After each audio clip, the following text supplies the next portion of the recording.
नमस्कार।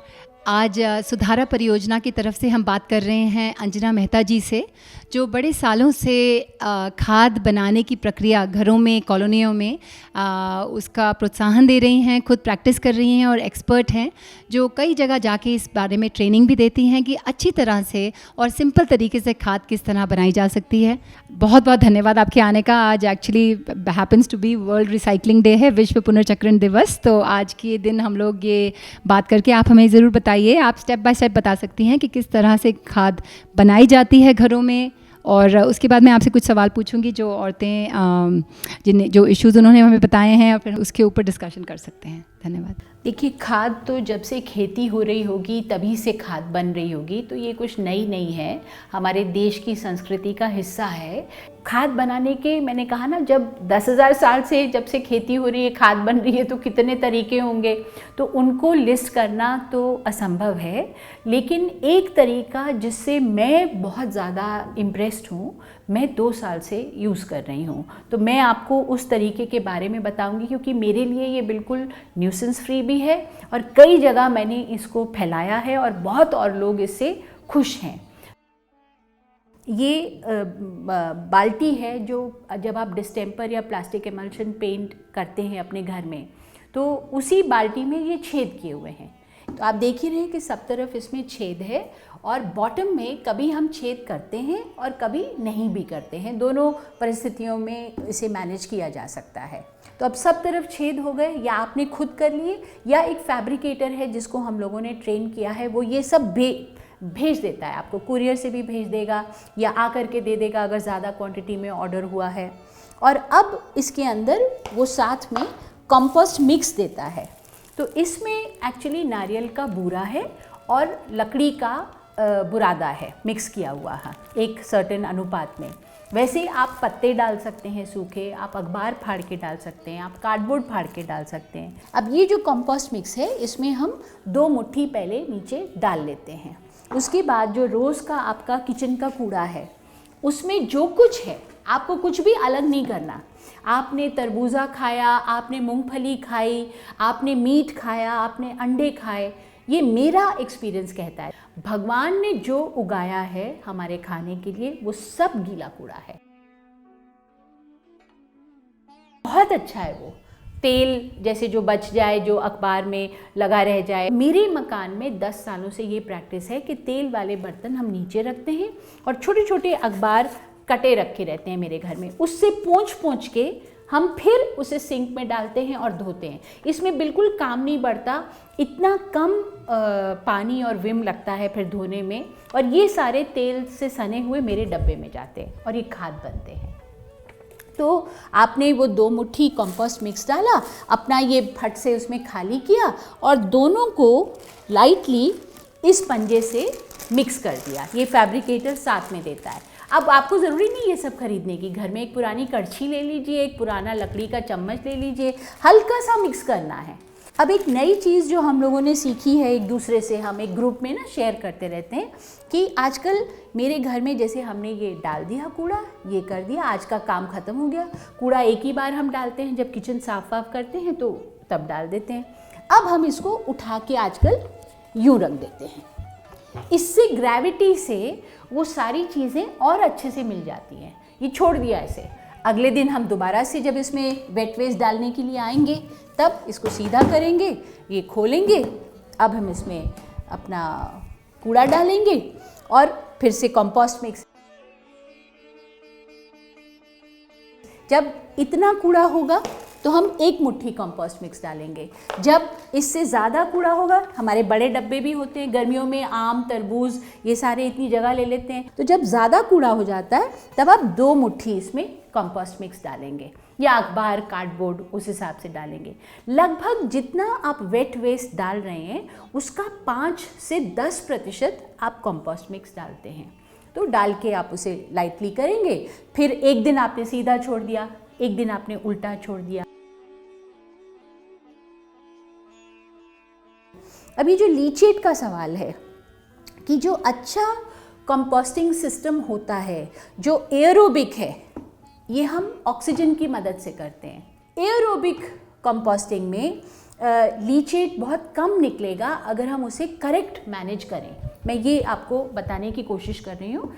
तो आपने अगर नाइट्रस, आपका जो नाइट्रोजन मटेरियल है आपके किचन का, और आपने कार्बन, अगर आपने वो सही अनुपात में किया, उसे हल्के से मिक्स भी किया, आपने उसको ढक्कन बंद करके उल्टा भी किया ताकि वो और ज़्यादा अच्छे से चीज़ें मिक्स हो सकें, क्योंकि किसी दिन आपने टमाटर डाला, किसी दिन आपने मेथी डाला, किसी दिन दाल ज़्यादा बच गई थी, वो सारी चीज़ें मिक्स होके फिर वो एक स्पीड पे कंपोस्ट बनेगा।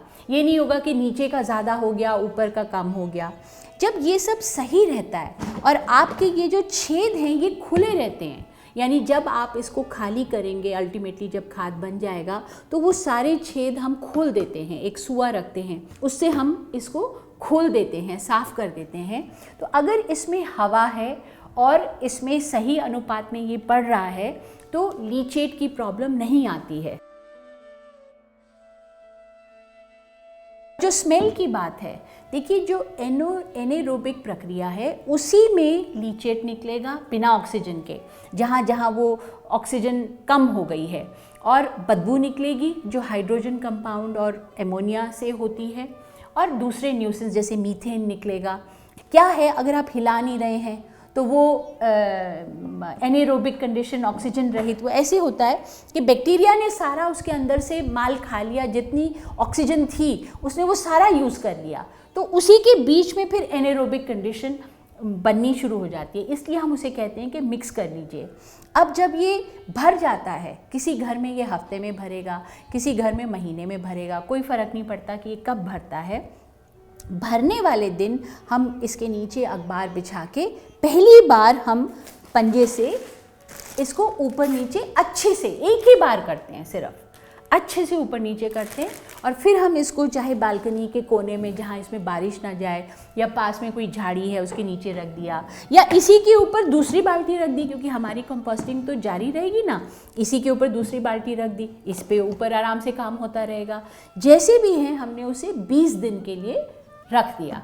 20 दिन के बाद में आपको बहुत रिच अच्छी खाद मिलेगी, अच्छी नियरली ड्राई होती है, भुरभुराई सी होती है, स्मेल उसकी अच्छी होती है, वो आपको 20 दिन में मिल जाएगी। बिल्कुल, देखिए हमारा जो लेटेस्ट जो स्टडीज़ हैं वो ये कहती हैं कि एक 4 लोगों का जो परिवार है वो 600 ग्राम वेट वेस्ट जनरेट कर रहा है। हम जैसे अच्छे खाते पीते लोग, गरीब आदमी तो ज़्यादा कच्ची चीज़ें खरीद ही नहीं पाता है, फल सब्ज़ी इतना महंगा है, बहुत कम आलू प्याज में ही वो गुजारा करते हैं, तो उनके घर से वेट वेस्ट ही बहुत कम निकलता है। पर अच्छे खाते पीते परिवार में 600 ग्राम प्रतिदिन प्रति फैमिली ऑफ 4 पीपल, तो यानी एक आदमी का 150 ग्राम। तो अगर ये हम बात कर रहे हैं 6 लोगों के परिवार की, तो 900 ग्राम, नियरली 1 किलो निकलेगा। तो ये सिस्टम अच्छा है जी। जो नारियल का जो बाल है ब्राउन, वो उसको कूटना होगा। अब वो दौरी डंडा में हो जाएगा या मिक्सी में करना होगा, अभी मुझे वो करके देखना है। अभी तक मैं तो खरीदती हूँ, पर ये बनता तो नारियल के बालों से ही है, तो उसे दौरी डंडा में कूट दिया जाए, क्यों नहीं। नहीं, मच्छर सिर्फ खड़े पानी में पैदा हो सकता है, वो साउथ अमेरिका में हो, ऑस्ट्रेलिया में हो, वो केरला में हो, दिल्ली में हो, झुमरी तलैया में हो, वो पेड़ों में, लोग कहते हैं जी ग्रीनरी में मच्छर होते हैं, नहीं पल सकते मच्छर, यहाँ कहीं नहीं पल सकते, सिर्फ खड़े पानी में अंडे देता है। वो अंडे 7 से 15 दिन में विकसित होते हैं, फिर वो पहली बार पानी से बाहर निकलते हैं। देखिए फ्रूट फ्लाइज या कीड़े, लोग ये भी कहते हैं ना कि वर्म्स आ गए जी, रेंगने वाले वो आ गए, तो वो चीज़ें तभी आती हैं जब आपके सिस्टम में कुछ थोड़ी गड़बड़ हो गई और हीट पैदा नहीं हुई। इस कंपोस्टिंग की साइंस ये है कि चाहे हम बड़ा डब्बा, जैसे कॉलोनी कंपोस्टिंग के लिए 220 लीटर का है और ये घर का केवल 20 लीटर का है, इसके बीच में सभी साइजेज़ हैं, तो किसी भी साइज़ में कंपोस्टिंग हो सकती है। पर अगर वो कंपोस्टिंग सही ढंग से हो रही है तो पहले ही दिन, जिस दिन पहला वेस्ट पड़ा, टेम्परेचर एकदम से राइज होने लगता है, और वो ग्राफ जब तक 5-6 दिन कूड़ा पड़ता रहेगा उसका टेम्परेचर राइज होता रहेगा, तो वो लगभग 50 डिग्री, कभी 60, कभी 70 डिग्री तक भी वो बढ़ता है 5-6 दिन के अंदर ही, और फिर वो 5-6 दिन उस लेवल तक मेंटेन रहता है, हाई टेम्परेचर। उस हाई टेम्परेचर के अंदर सब पैथोजन मर जाते हैं, वीड्स मर जाती हैं, कोई गलत किस्म की बीमारी देने वाले सैल्मोनेला और बहुत सारी इस तरह की चीज़ें सब मर जाती हैं। उसमें ये फ्रूट फ्लाइज और वर्म्स के अंडे नहीं रह सकते। देखिए, डाला कुछ भी जा सकता है, कुछ भी ऑर्गेनिक आप डालिए, वो खाद का हिस्सा बनने वाला है। लेकिन जो नाइट्रोजनस वेस्ट है आपके किचन का, गार्डन वेस्ट से ये बिल्कुल अलग है, हम उसकी बात नहीं कर रहे। किचन के वेस्ट भरपूर है बैक्टीरिया से, वो बस सही कंडीशंस हो और वो खाना शुरू कर देता है। उसे किसी एनहांसर, किसी एक्टिवेटर, किसी चीज़ की ज़रूरत ही नहीं है। सेग्रीगेशन का मतलब है कि हम कैसे अपने घर में सूखा और गीला अलग अलग रखें। तो सूखा और गीला अलग अलग रखने का मतलब ये है, सूखा वो जो फैक्ट्रियों में बनता है, चाहे वो दूध की थैली हो जिसमें अभी दूध लगा हुआ है, चाहे वो खाली किया जूस का बोतल हो या तेल की बोतल हो, उसको हमने तेल तो यूज़ कर लिया लेकिन उसके अंदर तो तेल लगा हुआ है, लेकिन क्योंकि ये बोतल फैक्ट्री में बनी तो वो सूखा कूड़ा है। तो सूखा कूड़ा लगभग सारा रिसाइकल हो जाता है अगर आप उसको गंदा ना करें, आप दाल और गंदी चीज़ों में उसे मिलाएं नहीं, आप घर में अलग रखें। अंजना जी, आपका बहुत बहुत धन्यवाद इस बहुत ही वैल्यूएबल और महत्वपूर्ण इन्फॉर्मेशन देने के लिए उन औरतों को, उन महिलाओं को, हमारे दर्शकों को जो कि ये बहुत ही उत्सुक हैं खाद बनाने में। जी देखिए, मेरे लिए तो अब खाद बनाना उतना ही ज़रूरी है जितना कि घर में बर्तन मांजना। आप क्या गंदे बर्तन छोड़ कर के किसी शादी में चली जाएंगी? आप धो के अपना रसोई स्वच्छ रख के जाएंगी?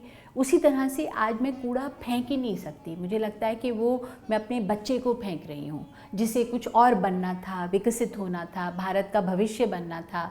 आप खाद एक बार बनाना शुरू करेंगी, आप रुक नहीं पाएंगी, वो मरते दम तक आपके साथ रहेगा। बहुत बहुत धन्यवाद।